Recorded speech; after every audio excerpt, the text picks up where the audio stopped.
Laboridar or Pronoundar, every pony. This is BronyDan. It's not original, but hey, you try coming originality these days. Well, what with Friendship is Magic taking a year-long hiatus, yes, they're doing it again, I felt I shouldn't stop reviewing just because of that and look at other things outside of the community. Look, don't get me wrong, I'll still do some MLP stuff later on, but today I will talk to you about something that is so obscure you would have no idea that it actually existed. Let's talk about the Beatles. Oh, yeah, I know. I mentioned obscure and I ended up talking about the greatest band in the world. I guess there's nothing that can really be said about the Beatles that everybody else has said.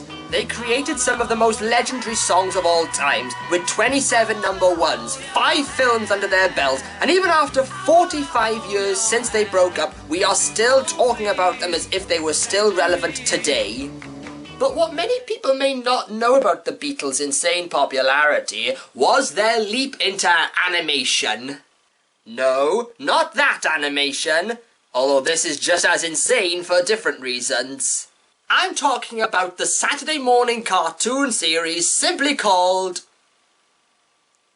The Beatles. Yep, you heard it right. The Beatles were given their own cartoon slot on television.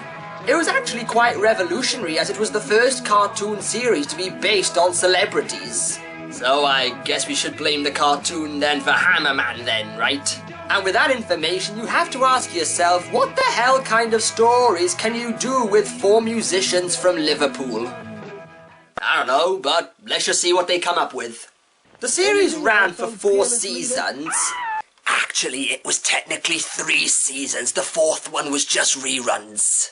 With 39 episodes, each with 2 songs in each episode between 1965 and 1969. And this was something that everyone notes at how this show ran right up to the end of the Beatles' time together, and yet the series maintained their classic mop-top haircuts.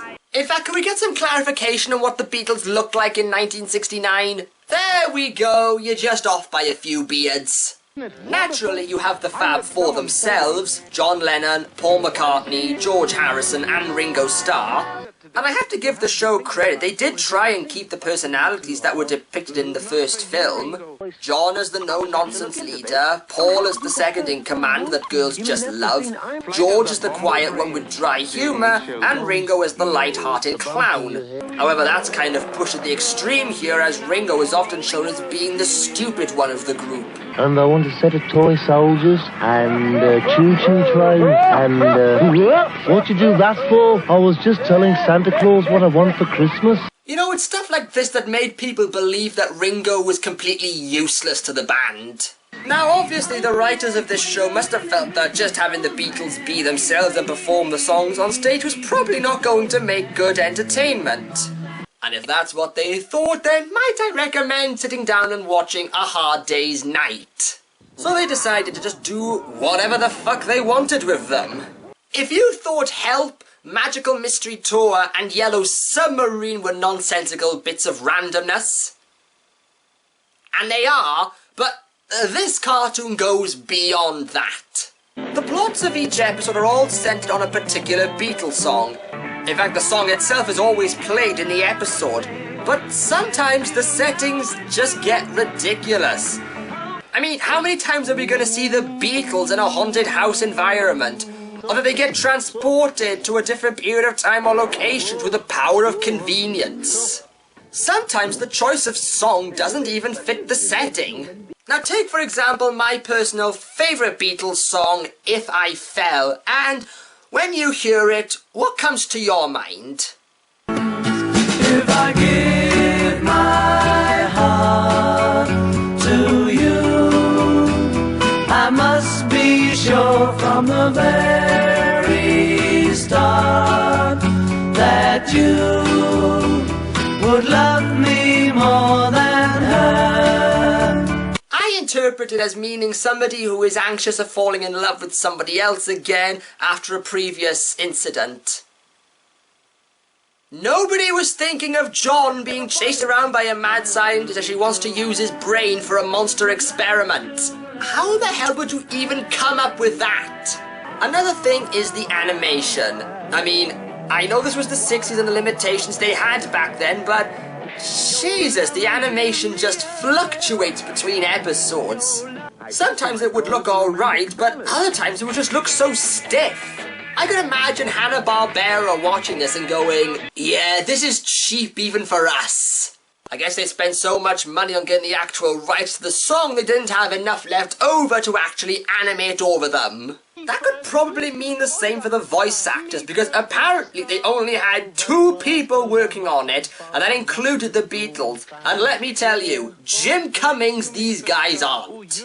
Paul and Ringo, I admit, sound close to their real-life counterparts, but again, I feel that Ringo's was pushed further just to make him more of a buffoon. Why did I ever listen to you? I must have rocks in my head. Really? Try going like this. John, for some reason, was given a Queen's English accent, which is ironic considering John's own feelings towards the aristocracy. For the people in the cheaper seats, clap your hands. And the rest of you, if you just rattle your jewellery.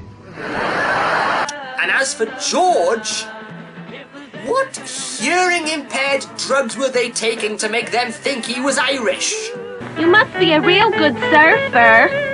I don't know, I never tried it. Seriously, I could do a better Beatles impression than these guys. Here we are, practically starving, and you have to spend every last cent we brought with us. Imagine buying 15 rings. Alright, John, my boy. We'll have to pawn them for food. Hand them over. I can't. I lost them shaking hands with autograph collectors. I mean, yes, it's not perfect, but at least you could tell they're all from Liverpool. I appreciate the fact that this was their own way of getting people to listen to the songs, but that just begs the question as to why they couldn't just go and buy the albums. What else is there to say? It's awkwardly animated, the songs don't mix sometimes, the voice acting is questionable, and